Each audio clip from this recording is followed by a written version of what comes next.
I can remember Landmark Church is, 7 years? We're going on 7 years in May. 7 years old. Yeah. Oh my gosh.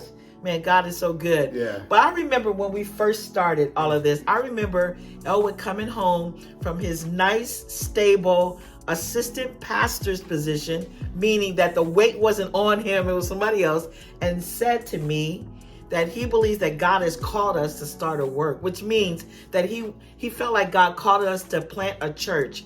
And long story short, we decided that Alexandria, where he grew up, was going to be the perfect place. So we got all our plans together.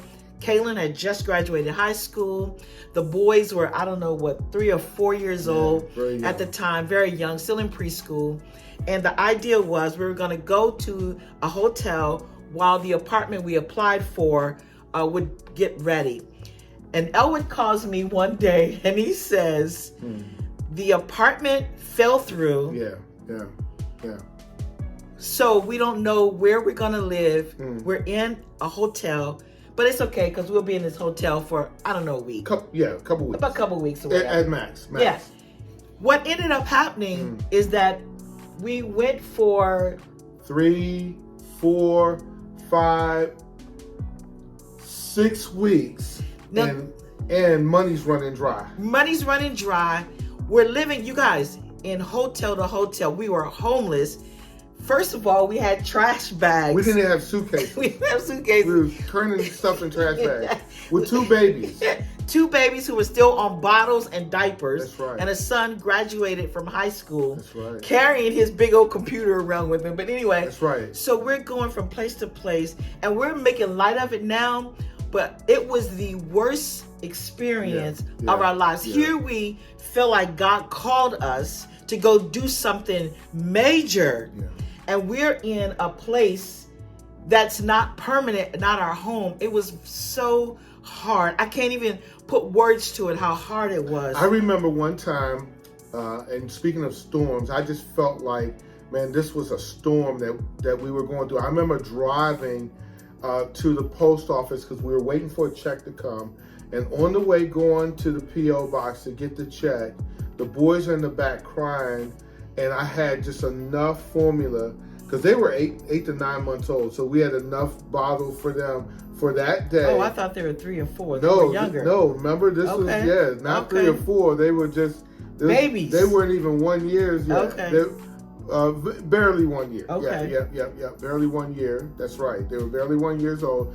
And I'm on my way to get this check. And they're crying in the back and they're hungry and I'm trying to feed them while they're in the back and I'm in the front and I'm hungry and I'm concerned about whether this check was going to come in that was going to help us, and they're crying and I'm crying. And I remember feeling like this is the worst time of my life right now. Oh my gosh. I can't even put words to it. I don't know if you've ever been there before.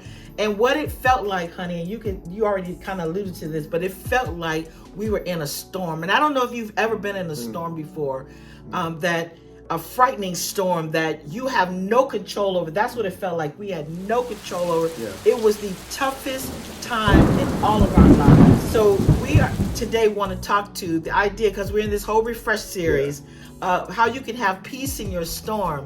But I want you to think of it like this, that I want you to have a refresh look. It's good. A refresh, the way you look at your storm. The way you look at it.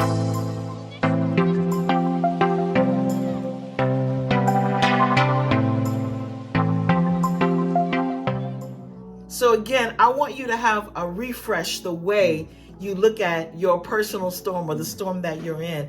And again, I don't know what kind of storm you're in. We're in some very crazy times right now. You might be experiencing a financial storm where, you have more bills than you do money, or you don't even know where your money is coming from. I can remember those times where we were like, I was still working. We're trusting God. to do what he's called us to do, but we didn't know where the money was going to come from because we're in hotel to hotel to hotel and things are drying out. I don't know if you're there where your money is running out. I don't know if you're in a health crisis right now. Maybe you got a diagnosis from the doctor and it doesn't look good, or maybe your loved one has been diagnosed with a health crisis and it feels like you're in this storm and you can't control it. You don't know what to do. You're in a storm and it's scary. Or maybe you're in a relationship storm. You are fighting all the time with a loved one and you're feeling like, I don't know what to do in this storm. So today, again, we want to help you to get a refresh or a fresh look at your personal storms.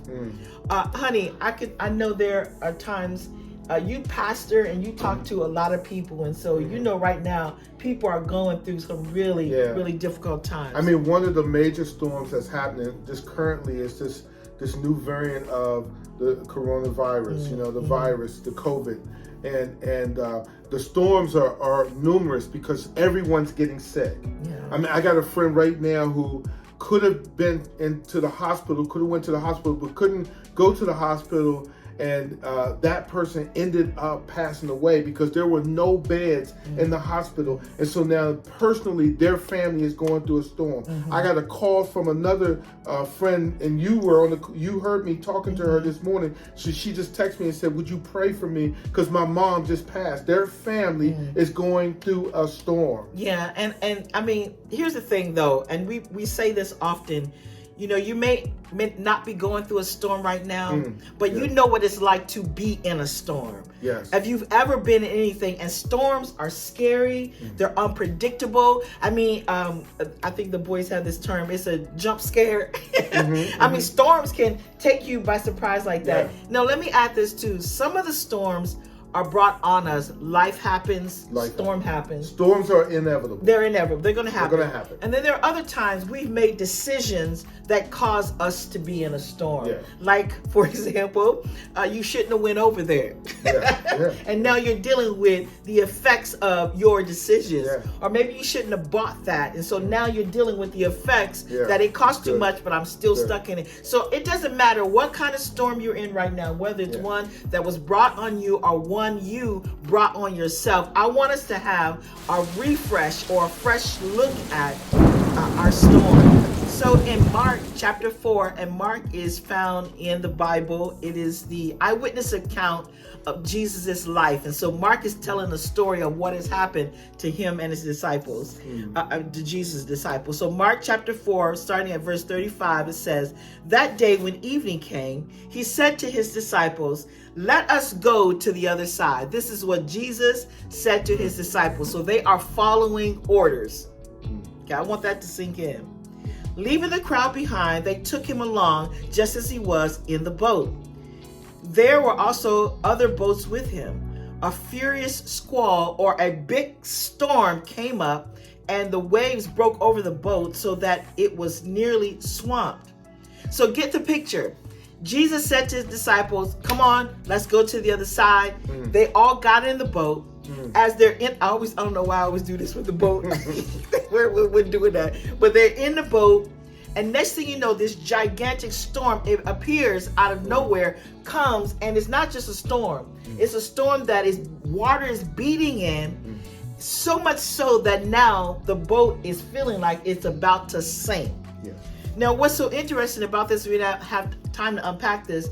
The guys that were in the boat with him, they were experienced fishermen, so they've probably been in storms before. That's right. But apparently this storm was one that they were like freaking out. So let's see what happened. A furious squall came up and the waves broke over the boat so that it nearly swamped. Jesus was in the stern sleeping on a cushion. Wow. Jesus is in the boat with them. Wow. But the Bible says here that he was asleep on a pillow, which means that Jesus intentionally went to sleep because he grabbed something to lay his head on. He wasn't just like doing one of these numbers. That he was intentionally asleep on the boat. So the disciples woke him and said to him, "Teacher, don't you care if we drown?" He got up. I love this. rebuked the wind, and said to the waves, "Quiet, be still." Then the wind died down, and it was completely calm. He said to his disciples, "Why are you so afraid? Do you still have no faith?"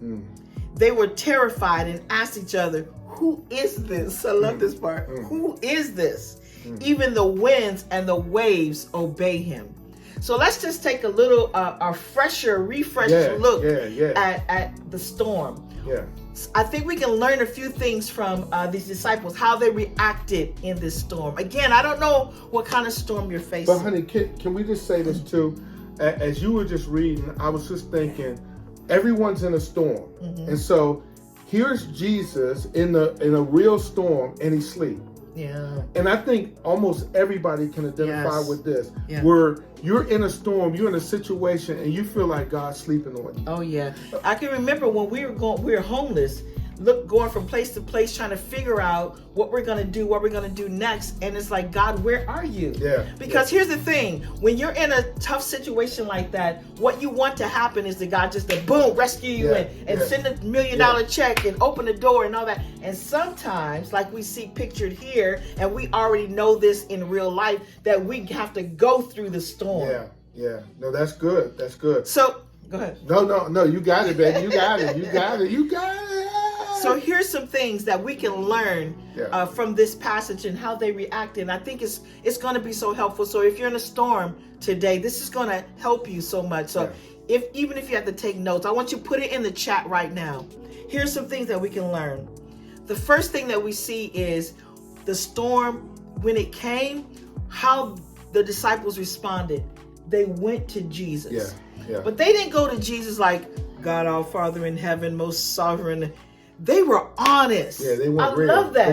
They got real with it. I love it because they said, "Master Jesus, don't you care?" Something about, and we don't have time to unpack all this, but it's something about being honest about what you're feeling and where you are. Here's another one that's eye-opening. We were talking about this earlier today, is that storms come. I don't know why we think I'm not supposed to go through nothing. And I know we don't like pain and we want to stay safe because that's the way our body and our lives are designed to be safe. But I just want to let somebody know out there that storms are a natural part of life. It's what happens. But here's another thing that is huge, that God can, that you can expect that God can do something about it. Now, this is what I mean by that. In the passage, we saw Jesus get up and he calmed the sea. He said, "Quiet, be still," and he made everything happen. He may not do that in your life. He may do that for you personally. He may do to you calm, peace to you. And the reason that this is important is that because oftentimes when we're in storms, we react in ways that make it worse, that it causes us to spiral down. And so I think that today that God wants us to be able to have peace in our storms. So I want you to take a refreshed look at your storms, what you're going through. So here's the thing. We moved here 7 years ago, homeless for 5-6 weeks. So there's a day we're in a hotel, and I think we had been in this hotel for like 2 weeks. Money is, like you guys, money is running down. Money is running low, and we're like not knowing what we're gonna do. And just so happened, there was a guy who worked at an apartment complex, which just so happened was across the street from the hotel we were in. And he and his wife, they were like, "Oh, we need to come hang out and you guys just watch a movie." And we're thinking, we don't need to watch no movies. Man. We're we trying to find a house. We're trying to find a home. We need to move. It's like, "Oh, my husband works at an apartment." I said, "What?" And it's the apartment across the street from the hotel you were in. And it's so many miracles, we don't have time to unpack it today. But we ended up being able to move into the apartment. This is so funny because I got there, sight unseen. I told my husband, "Take it." Sight unseen. We go there. I remember I had the babies, the boys. We moved into it. Our furniture was in storage. The people were still cleaning up around me. I didn't even care. But what I'm telling you is that God can. And so whatever storm you're in right now, you can be honest with God where you are. Know that storms happen. That's a natural part of life. But I want you, while you're in the storm, to expect God to do some big things while you're in the storm. Yeah. Go out and Change the the world. world.